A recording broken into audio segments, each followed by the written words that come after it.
Hey guys, in this video I'm going to talk a little bit more about starting a studio. So I'm Daniel Norton, photographer here in New York, and I make videos like this about philosophy and technique, and in this case about business. So if that interests you, go ahead and subscribe, and let's get to it. So I made a video a couple days ago. You guys have been interacting with it a lot, which thank you, about kind of starting a studio. I was trying to go through the whole process, but I cut that one short because it was getting a bit long. I'm trying to keep these daily videos a little bit shorter, so I can sit out here on my porch and make a quick video for you guys. So in that video, I talk a bit about, do you even need one? Like some other options, renting by the day, or just as you need them, or maybe working from home or having a home studio, all those kinds of things. In this video, I'm going to talk more about, okay, you've made the decision to do it. Now, what are some options? And the two options that I've both experienced in time and that I think both work really well are, number one, having your own studio, and number two, sharing or doing a co-op. So each one has its advantages and disadvantages, and we'll kind of go through, my experience and what I would say is the reason to do each. Okay, let's start with having your own studio. So this may not even be a thing, right? I mean, co-ops and stuff might not be as available if you are not in large metropolitan areas. So, when I was coming up, as it would be, and I was in Massachusetts, pretty much every studio that I ever experienced or went into was a single person with a studio. They didn't co-op, that stuff didn't, I'm sure it existed, but it was not nearly as popular, at least I didn't encounter it as much. It was usually like, this is my photo studio. And there's definitely advantages to that. So one advantage is that you can leave stuff set up. So whether you be a commercial photographer and you want to have like a permanent little, maybe you have one client that you shoot watches for. So you have one little permanent, let's say on white. So you have one little permanent like sweep set up for those watches that you just leave set up. So whenever the watches come in, you're there and you know how to do it. You don't have to go back and reset everything and everything's exactly right. Or you do headshots and you leave a background set up, to shoot. So you can get, somebody can come in on a moment's notice and just like shoot. Or you're a wedding or portrait photographer and you do some very specific shots that you set up, or senior portraits. So being able to be set up is really important. If you are that other type, the not the commercial type photographer, but more the what I call retail photographer, which again is not meant as an insult. It's more like you sell to the public, so it's retail. So that's kind of how I look at it. Then you might want to be sure that your space very much has your signature. Maybe you have signature colors you use or a certain style. Your logos on the wall, your pictures hanging up. Which when you share studios with people, maybe that's not going to fly as much, right? Like if I'm sharing a studio with you, how come your pictures all get to be up on the wall and all your stuff gets to be out? And in fact, when we had a studio mate a while back, who eventually went off and started her own space, she was that kind of photographer. She sold to people that did like, it was like pregnancy photos and like baby photos and stuff like that. And so she would come in like an hour or two before a shoot, and she would like hang pictures on the wall and put up scented candles and, pillows and whatever else she did to make the space feel very homey and how she did it. And after a while, once she got busy enough, she was like, well, it's not worth that extra effort. I can just have a space and it's just better for me. So she went off and did her own thing.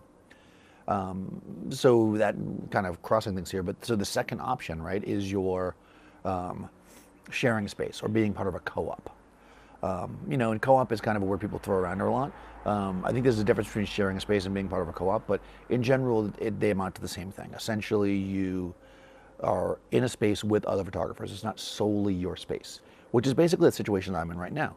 I've been in my studio for a while, and we've had various numbers of photographers, all the ways from when I first went in the studio, there was only 3 of us, and all the way up to now where there's 5 of us sharing. And basically, because we're all commercial type photographers, we can plan our shoots accordingly. We don't all shoot, 5 days a week. Most of us shoot a handful of times a month. That's basically how commercial photography works. A lot of what you're dealing with is, back and forth between clients. You set a date in advance, and you do your shoot. You can do all your editing off site.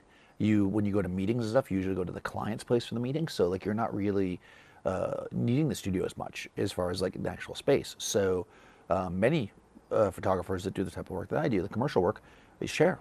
It's a good way to do it. There's certainly some disadvantages to that. Like every time I come into the studio, I have to pull everything out that I use every time, and move things that other people have in the way. So it's not ideal, but there's also great advantages. If we kind of put all of our C-stands and gap boxes and sandbags in a big pile that anybody can use, so it kind of increases the amount of equipment that you have access to, things like V-flats, So there's lots of great things there, in sharing. It really just depends on the type of work that you do, and both type of things can work.